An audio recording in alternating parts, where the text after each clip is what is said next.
ಕಾರ್ಕಳ ಪರಶುರಾಮ ಮೂರ್ತಿ ನಕಲಿ ವಿಚಾರ ರಡ್ಡನೇ ಪಂಥದ ಹೋರಾಟಗೂ ಹೋರಾಟಗಾರರು ತಯಾರಾತರ ಒರೋನೆ ತೆರಫಾಯಿನ ಪರಶುರಾಮೇರ್ನ ಅರ್ಧ ಪ್ರತಿಮೆ ಓಡೆಪೋಂಡು ದಾದ ಆಂಡ್ ಪನ್ಪಿ ಕೆಲವು ಗೊಂದಲಗ್ ಸರ್ಕಾರ ನನ್ನಲ ಉತ್ತರ ಕೊಡ್ತಿಜೆ ಇತ್ತೆ ತಪ್ಪು ಮಂತಿನಕ್ಲಿನ ವಿರುದ್ಧ ಕ್ರಮದೆತುನರ ಹೋರಾಟಗಾರರು ಆಗ್ರಹ ಮಂತಿದರು ಅಂಚನೆ ಕೋಟಿ ಕೋಟಿ ವೆಚ್ಚಡ್ ನಿರ್ಮಾಣ ಮಂತಿನ ಥೀಮ್ ಪಾರ್ಕ್ದ ಗತಿ ದಾದ ಪನ್ಪಿ ಪ್ರಶ್ನೆ ಎದುರಾತನ ಸರ್ಕಾರದ ಗಮನಕ್ಕೆ ಕನವಂದೆ ನಿರ್ಮಿತಿ ಕೇಂದ್ರದ ಅಧಿಕಾರಿಲೆ ಮೂರ್ತಿ ತೆರವು ಮಂತಿದರ ಮೂರ್ತಿ ನಾಪತ್ತೆ ಆದ ಈತ ದಿನ ಆಂಡಲ ಸ್ಪಷ್ಟ ನಿಲುವನ್ನು ಸರ್ಕಾರ ದೆತೊಂದಿಚೆ ಈ ಬಗ್ಗೆ ಸರ್ಕಾರದ ವಿರುದ್ಧ ಸಮಾನ ಮನಸ್ಕರ ಹೋರಾಟ ಸಮಿತಿರ್ದು ಆಕ್ರೋಶ ವ್ಯಕ್ತ ಆತನ ಘಟನೆ ನಡೆತದು ತಿಂಗೋಲ್ ಕರಿಂಡಲ ಸರ್ಕಾರ ತನಿಖೆ ನಡಪದಿಚೆ ಪ್ರಜಾಪ್ರಭುತ್ವ ವ್ಯವಸ್ಥೆಡ್ ನಮ್ಮ ಎಂಚ ಹೋರಾಟ ಮನ್ಪೋಡು ಇತ್ತೆ ಲೋಕಾಯುಕ್ತಡ್ ದೂರು ಕೊಡ್ತಾ ಸುಳ್ಳು ಎಫ್ಐಆರ್ಗ್ ಎಂಕುಲು ಚಕ್ಕುಚ ಸರ್ಕಾರ ನ್ಯಾಯದ ಪರ ಇತ್ತಂಡ ಮೂರ್ತಿ ತೆರವು ಮಂತಿನಕ್ಲಿನ ವಿರುದ್ಧ ಕ್ರಮದೆತೊನೋಡು ಜಿಲ್ಲಾಧಿಕಾರಿ ನಿರ್ಮಿತಿ ಕೇಂದ್ರದ ಅಧಿಕಾರಿಲೆನ ವಿರುದ್ಧ ಕ್ರಮದೆತೊನೋಡು ಅಡೆಮುಟ್ಟ ನಮ್ಮ ಹೋರಾಟ ಮನ್ಪುವ ಪಂದು ಸಮಾನ ಮನಸ್ಕರ ಹೋರಾಟ ಸಮಿತಿ ಮುಖಂಡ ವಿವೇಕ್ ಮೇರ್ ಸರ್ಕಾರ ಬೊಕ್ಕ ಜಿಲ್ಲಾಡಳಿತಗೆ ಎಚ್ಚರಿಕೆ ಕೊಡ್ತಾರೆ. ಡೇ ಒನ್ ಇಂದ ನಾವು ಹೇಳ್ತಿರೋದೇನಂದ್ರೆ ಆ ಪರಶುರಾಮನ ಮೂರ್ತಿ ಏನಿದೆ ಅದು ಬಂದು ಕಂಚಿದ್ದಲ್ಲ, ಅದು ಬಂದು ಗ್ಲಾಸ್ ಫೈಬರ್ ಇದ್ದು ಅಂತ ಹೇಳ್ತಿರೋದು. ನಾವು ಅದಕ್ಕೆ ಉಪಸತ್ಯಾಗ್ರಹ ಮಾಡಿದ್ವಿ, ಅದಕ್ಕೆ ಲೋಕಾಯುಕ್ತದಲ್ಲಿರ್ಬೋದು, ಇಲ್ಲಾಂದ್ರೆ RC ಇರ್ಬೋದು, DC ಇರ್ಬೋದು, ಸ್ಟೇಟ್ ಇರ್ಬೋದು, ಸೆಂಟ್ರಲ್ ಎಲ್ಲ ಕಡೆ ಕಂಪ್ಲೇಂಟ್ ಮಾಡಿದ್ದೇವೆ. ನಮ್ಗೆ ಕ್ಲಿಯರ್ ಇದೆ, ನಾವು ಆಲ್ರೆಡಿ ಅದನ್ನ ಚೆಕ್ ಮಾಡಿದ್ದೇವೆ. ಅದು ಬಂದು ಮೂರ್ತಿ ಬಂದು ಗ್ಲಾಸ್ ಫೈಬರ್ ಮೂರ್ತಿ, ಅದು ಕಂಚಿದ ಮೂರ್ತಿ ಅಲ್ಲ. ಆದ್ರೆ ನಾವು ಪ್ರೆಸ್ ರಿಲೀಸ್ ಮಾಡ್ತೇವೆ, ನಾವು ಎಲ್ಲಾನು ಡಾಕ್ಯುಮೆಂಟರಿ ರಿಲೇಟೆಡ್ ಎಲ್ಲಾನು ಮಾಡಿರ್ತೇವೆ. ಆದ್ರೆ ನಮ್ಗೆ ವಿದೌಟ್ ಇನ್ಫಾರ್ಮೇಶನ್, ಇಲ್ಲಾಂದ್ರೆ ಜನಗಳಿಗೆ ಗೊತ್ತಿಲ್ಲದಾಗೆ, ಯಾರಿಗೆ ಗೊತ್ತಿಲ್ಲದಾಗೆ ಏಕಾಏಕಿ ಮೂರ್ತಿ ಕಳವಾಗುತ್ತೆ. ಈಗ ನಾವು ಮೂರ್ತಿ ಬಗ್ಗೆ ಹೋಗಿ ಕಂಪ್ಲೇಂಟ್ ಲಾಂಚ್ ಮಾಡಿದ್ರೆ ಅದಕ್ಕೆ ಆನ್ಸರ್ ಇಲ್ಲ, ಕಂಪ್ಲೇಂಟಿಗೆ ಏನು ಸ್ಪಷ್ಟನೆ ಕೊಟ್ಟಿಲ್ಲ, ನಮ್ಗೆ ಯಾವ್ದು ನೋಟಿಸ್ ಇಶ್ಯೂ ಆಗಿಲ್ಲ, ಇಲ್ಲಾಂದ್ರೆ ಮೂರ್ತಿ ಎಲ್ಲಿದೆ ಅಂತ 2 ತಿಂಗಳಾಯ್ತು ಕಂಪ್ಲೇಂಟ್ ಮಾಡಿ, ಇದುವರೆಗೆ ಅಪ್ಡೇಟ್ ಇಲ್ಲ. ಸೊ ಇನ್ನೊಂದು ಬಂದು ಏನಾಗಿದೆ ಅಂತ ಹೇಳಿದ್ರೆ, ಇನ್ನೊಂದು ಬಂದು ಸರ್ಕಾರ ಒಂದು MLC ಬಂದ್ರು.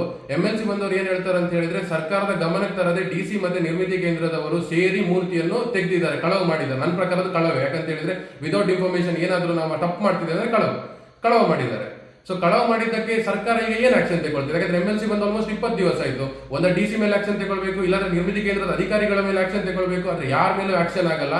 ಪ್ಲಸ್ ಏನ್ ಮಾಡ್ತಾರೆ, ಪರಶುರಾಮನ್ ನಮ್ಮ ತಂಡದವರ ಮೇಲೆ ಒಂದು ಸುಳ್ಳು FIR ದಾಖಲೆ ಮಾಡ್ತಾರೆ. ಏನಂತ ಹೇಳಿದ್ರೆ, ಅವರ ಮೂರ್ತಿ ಇದ್ದು ಏನೋ ಮೂರ್ತಿಯನ್ನು ಕಾಮಗಾರಿ ಅಡ್ಡಪಡಿಸಕ್ಕೆ ಏನೋ ಮಾಡಿದ್ರು, ಮೂರ್ತಿಯನ್ನು ಧಾರ್ಮಿಕ ಭಾವನೆಗೆ ಧಕ್ಕೆ ತರಕ್ಕೆ ಏನೋ ಅಂತ ಕಂಪ್ಲೇಂಟ್ ಲಾಂಚ್ ಮಾಡ್ತಾರೆ. ಆ ಟೈಮಲ್ಲಿ ಅವ್ರು ಇಲ್ಲಿ ಇರ್ಲೇ ಇಲ್ಲ, ಅವ್ರು ಬೆಂಗಳೂರಲ್ಲಿ ಇದ್ರು. ಇನ್ನೊಂದು, ನಾವು ಜನ್ಮೀನಾಗಿ ಬಿಜೆಪಿ ಅಂತ ಹೇಳಕ್ ಹೋಗಲ್ಲ, ಸುನಿಲ್ ಕುಮಾರ್ ಅಂಡ್ ಟೀಮ್ ಅವ್ರು ಏನಿದ್ದಾರೆ, ಕೆಲವರು ಸುತ್ತಿಗೆ ಹಿಡ್ಕೊಂಡು ಹೋಗಿ ಪರಶುರಾಮನ ಮೂರ್ತಿ ಹೊಡಿತಾರೆ. ನಾವು ಹಿಂದೂಗಳಾಗಿ ನಮ್ಮ ಧಾರ್ಮಿಕ ಭಾವನೆಗೆ ನಮ್ಗೆ ಧಕ್ಕೆ ಆಗಿದೆ. ಸೊ ನಾವೇನ್ ಮಾಡ್ತೇವೆ, ಜನ್ಮೀನಾಗಿ ಲೀಗಲ್ ಲಾಫುಲ್ ಆಗಿ ಹೋಗಿ FIR ಲಾಂಚ್ ಮಾಡ್ತೇವೆ. FIR ಆಗುತ್ತೆ. ಆದ್ರೆ ಆ ಯಾರೆಲ್ಲ ವ್ಯಕ್ತಿಗಳಿದ್ದಾರೆ, ಅವ್ರು ಸುತ್ತಿಗೆಯಲ್ಲಿ ಪರಶುರಾಮನ ಹೊಡೆದಿರೋರು ಹಿಂದುತ್ವ ಅಂತ ಹೇಳ್ಕೊಂಡು ತಿರುಗುವ ಯಾವ ವ್ಯಕ್ತಿಗಳಿದ್ದಾರೆ, ಊರೆಲ್ಲ ತಿರುಗ್ತಾ ಇದ್ದಾರೆ, ಅವ್ರ ಮೇಲೆ ಯಾವ ಆಕ್ಷನ್ ತಗೊಳ್ತಾ ಇಲ್ಲ. ಯಾಕೆ ತಗೊಳ್ತಾ ಇಲ್ಲ ಆಕ್ಷನ್? ಇನ್ನೊಂದು ಬಂದು, ಈಗ ಆ ಮೂರ್ತಿ ಕಳವಾಗಿದೆ, ಸರ್ಕಾರ ಮತ್ತೆ ಈಗ ನಾವೇನ್ ಹೇಳ್ತಿದ್ವಿ ಮುಂಚೆ, ಸುನಿಲ್ ಕುಮಾರ್ ಮತ್ತೆ ಟೀಮ್ ಅಂತ. ಈಗ ನನ್ಗೇನ್ ಅನಿಸ್ತಿದೆ ಅಂತ ಹೇಳಿದ್ರೆ, ನಮ್ಮ MLA ವಿತ್ ಈಗ ಪ್ರೆಸೆಂಟ್ ಕಾಂಗ್ರೆಸ್ ಸರ್ಕಾರ ಕಂಬೈಂಡ್ ಆಗಿ ಮಾಡ್ತಾ ಇದೆ ಕೆಲಸ, ಅಧಿಕಾರಿಗಳು ಅದಕ್ಕೆ ಸ್ಪಂದನೆ ಕೊಡ್ತಾ ಇದ್ದಾರೆ. ಇಲ್ದಿದ್ರೆ ಕಾಂಗ್ರೆಸ್ ಅವರು, ಈಗ ಕಾಂಗ್ರೆಸ್ ಇಂದ ನಮ್ಗೇನೋ ಬರ್ತಾ ಇಲ್ಲ, ಕಾಂಗ್ರೆಸ್ ಸರ್ಕಾರ ಇದೆ, ಇದನ್ನು ತನಿಖೆ ಮಾಡಬೇಕು, ತನಿಖೆ ಆಗ್ತಿಲ್ಲ. 2 ತಿಂಗಳಾಯ್ತು, ಮೂರ್ತಿ ಕಳವಾಯ್ತು, ಯಾರು ಏನು ಮಾತಾಡ್ತಿಲ್ಲ. ಇಲ್ಲಿ ನಾವು MLA ಹತ್ರ ಹೋಗುವಾಗಿಲ್ಲ, ಯಾಕಂದ್ರೆ ಅವ್ರು ಎಲೆಕ್ಷನ್ ಮಾಡಿರೋದು. ಈಗ ಡೆಮೋಕ್ರಸಿಯಲ್ಲಿ ಇದ್ದವರು ನಾವು ಇದನ್ನು ಹೋರಾಡಬೇಕಿದ್ರೆ ಹೇಗೆ ಹೋರಾಡಬೇಕು? ಲಾಫುಲ್ ಆಗಿ ನಾವು ಆಲ್ರೆಡಿ ಲೋಕಾಯುಕ್ತ ಕಂಪ್ಲೇಂಟ್ ಮಾಡಿದ್ದೇವೆ. ಅದೇನಿದೆ ಅದು ಮುಂದುವರಿಯುತ್ತೆ. ನಾವು ಅದರ ಬಗ್ಗೆ ಏನು ಹೋರಾಟ ಮಾಡ್ಬೇಕು ಅದನ್ನು ಮಾಡ್ತೇವೆ. ನಾವು ಹೇಳ್ತಿರೋದು ಒಂದೇ, ನಾವು ಪ್ರೆಸ್ ರಿಲೀಸ್ ಮಾಡಿದ ನಂತರ, ನಾವು ಇಲ್ಲಿ ಎಲ್ಲಾ ಕಡೆ ಕಂಪ್ಲೇಂಟ್ಸ್ ಮಾಡಿದ ನಂತರ, ನೀವು ಮೂರ್ತಿಯನ್ನು ಏಕಾಏಕಿ ತೆಗಿತೀರಾ ಅಂತ ಹೇಳಿದ್ರೆ, ಸರ್ಕಾರ ಏನಾದ್ರೂ ನಮ್ಮ ಪರವಾಗಿದೆ, ನ್ಯಾಯದ ಪರವಾಗಿದೆ ಅಂತ ಹೇಳಿದ್ರೆ, DC ಇಲ್ಲಾಂದ್ರೆ ನಿರ್ಮಿತ ಕೇಂದ್ರ ಅಧಿಕಾರಿಗಳ ಮೇಲೆ ಆಕ್ಷನ್ ತಗೊಳ್ಬೇಕು. ಇಲ್ದಿದ್ರೆ 100% ನಾವೇನ್ ಹೇಳ್ತಿರೋದಂದ್ರೆ, ಸರ್ಕಾರ ತಪ್ಪು ಮಾಡುವವರ ಪರವಾಗಿದೆ ಅಂತ. ಇಲ್ದಿದ್ರೆ ಏನು ಪರಶುರಾಮನ್ ಹಿಂದೂ ಧಾರ್ಮಿಕ ಭಾವನೆಗೆ ಏನು ಧಕ್ಕೆ ಆಗಿದೆ, ಸರ್ಕಾರಕ್ಕೆ ಅದು ಬಿದ್ದೇ ಹೋಗಿಲ್ಲ ಅಂತ ನಮ್ದು ಅಭಿಪ್ರಾಯ.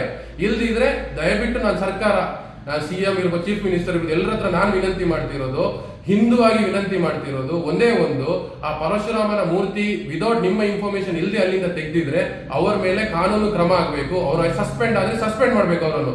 ಇನ್ನು ಮುಂದೆ ಇಂಥ ತಪ್ಪು ಅಂತ ಹೇಳೋದ್ರಲ್ಲಿ ಏನ್ ತಪ್ಪಿಲ್ಲ. ಇಂಥ ತಪ್ಪು ಮಾಡಿದವರಿಗೆ ಇನ್ನು ಮಾಡಕ್ಕೂ ಯಾರು ರೆಡಿ ಇರಬಾರ್ದು. ಇನ್ನೊಂದು ಬಂದು ಏನಂತ ಹೇಳಿದ್ರೆ, ಯಾರು ಆಕ್ಷನ್ ಇಮಿಡಿಯೇಟ್. ಮತ್ತೆ ಇನ್ನೊಂದು ಏನಂದ್ರೆ, ಲೋಕಾಯುಕ್ತದಲ್ಲಿ ಆಲ್ರೆಡಿ ಕಂಪ್ಲೇಂಟ್ ಫೈಲ್ ಮಾಡಿದೆ, ಕಂಪ್ಲೇಂಟ್ ಆಲ್ರೆಡಿ ಇದೆ. ನಿಮ್ ಚೀಫ್ ಮಿನಿಸ್ಟರ್ ಆಲ್ರೆಡಿ CMO ಆಫೀಸಿಗೆ ಕೊಟ್ಟಿದ್ದೇವೆ, ಹೋಮ್ ಮಿನಿಸ್ಟರಿಗೆ ಕೊಟ್ಟಿದ್ದೇವೆ.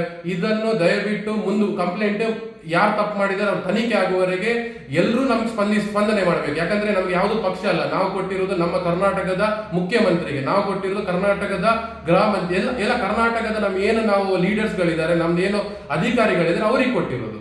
ಅಧಿಕಾರಿಗಳು ಇದನ್ನು ಈ ಏನಿದೆ ತನಿಖೆ ಮಾಡಿ ಇದರಲ್ಲಿ ಯಾರು ತಪ್ಪು ಮಾಡಿದರೆ ಅವರಿಗೆ ಶಿಕ್ಷೆ ಆಗುವವರೆಗೆ ನಮಗೆ ಸ್ಪಂದನೆ ಮಾಡಬೇಕು ನೀವು ಅಂತ ನಾನು ನಿಮ್ಮಲ್ಲಿ ವಿನಂತಿ ಮಾಡ್ತಿದ್ದೇನೆ. ನಮ್ಮ ಹೋರಾಟ ಪರಶುರಾಮನಿಗೆ ನ್ಯಾಯ ಸಿಗುವವರೆಗೆ ನಮ್ಮ ಹೋರಾಟ ಮುಂದುವರಿಯುತ್ತೆ. ನಮ್ಮ ಹೋರಾಟ ಎಲ್ಲೂ ನಿಲ್ಲುವಾಗಿಲ್ಲ. ಸುಳ್ಳು FIR ಹಾಕಿ ಇಲ್ಲಾಂದ್ರೆ ಏನೇ ಮಾಡಿ ನಾವು ಏನ್ ತಂಡ ಇದ್ದೇವೆ 14 ಜನದ್ದು ನಾವು ಹೋರಾಟ ಮುಂದುವರಿಸ್ತೇವೆ. ನ್ಯಾಯ ಸಿಗುವವರೆಗೆ, ಪರಶುರಾಮನಿಗೆ ನ್ಯಾಯ ಸಿಗುವವರೆಗೆ ನಮ್ಮ ಹೋರಾಟ ಮುಂದುವರಿಯುತ್ತೆ. ಧನ್ಯವಾದಗಳು.